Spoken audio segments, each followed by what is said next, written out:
오늘날 이란, 그러니까 옛 페르시아를 보면요. 참 수수께끼 같은 나라라는 생각이 들어요. 뭐 맨날 서방이랑 갈등하니까 그냥 중동에 있는 나라 중 하나, 이렇게 단순하게 생각하기 쉽잖아요?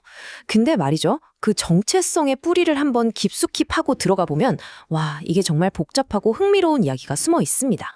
그래서 바로 이 질문을 던져봐야 합니다. 페르시아는 과연 동양일까요? 서양일까요? 이게 그냥 궁금해서 묻는 게 아니고요. 이 문명사적인 미스터리를 푸는 게 지금의 국제 정세를 읽는 아주 중요한 열쇠가 되기 때문입니다. 지리적으로만 보면 답은 뭐 간단해 보이죠?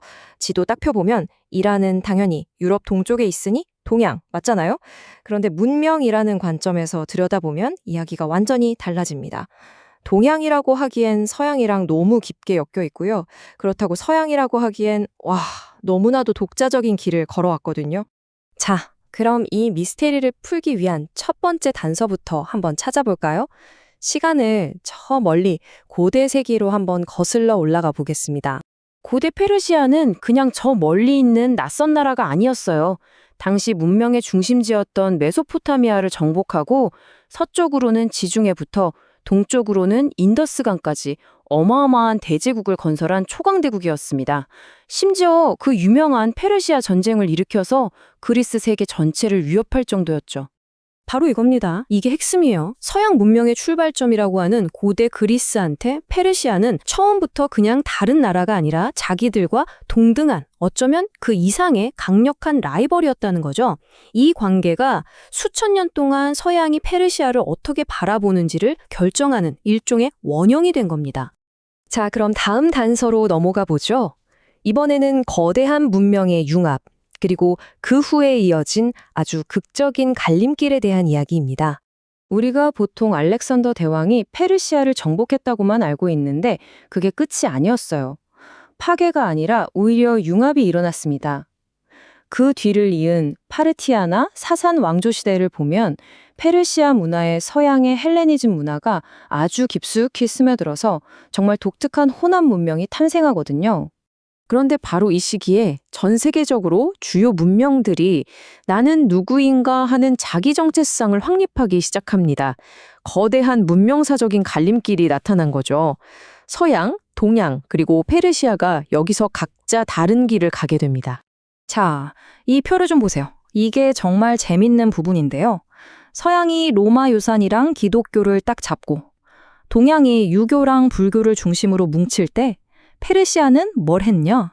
바로 조로아스터교. 그 선과악의 대립이라는 독특한 세계관을 가진 고대 종교를 중심으로 자기들만의 철학을 딱 지켜낸 거죠. 그러니까 이쪽도 저쪽도 아닌 자기만의 길을 간 겁니다. 하지만 페르시아가 선택한 이 독자적인 길은 곧 엄청난 위기를 맞게 됩니다. 바로 거대한 외부 세력의 등장이죠.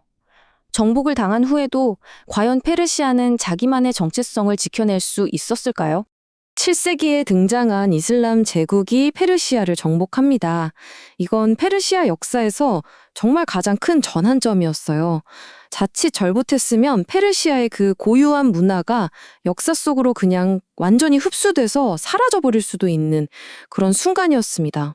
그럼 질문은 이거죠. 과연 페르시아 문화는 이 거대한 이슬람 문명에 완전히 동화되어 사라졌을까요? 놀랍게도 정답은 아니오였습니다. 페르시아는 정말 영리하게 이슬람을 받아들이면서도 그걸 자기들만의 방식으로 완전히 재해석해버립니다.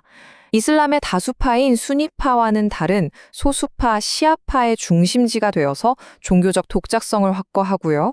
아랍어가 아닌 자신들의 언어, 페르시아어를 문학과 행정에서 굳건히 지켜냈습니다. 그리고 지식인들이 사회를 이끄는 독특한 문화도 유지했죠. 한마디로 이슬람이라는 더 큰 문명 안에 페르시아라는 또 하나의 독립적인 문화 대륙을 만들어버린 셈입니다. 자, 이제 우리가 모은 단서들을 한번 종합해볼 시간입니다. 이 기나긴 문명사적 미스터리의 결론은 과연 무엇일까요? 결론은 이겁니다. 페르시아는 동양도 서양도 아니었습니다. 바로 그 둘 사이에 존재하는 경계 문명이었던 거죠. 동양과 서양, 이 두 거대한 세계를 잇는 다리 같은 존재. 때로는 통역사처럼 서로를 이해시키는 그런 아주 독특한 역할을 수천 년간 해왔던 겁니다. 이 내용을 보시면 페르시아의 정체성이 한눈에 들어오죠.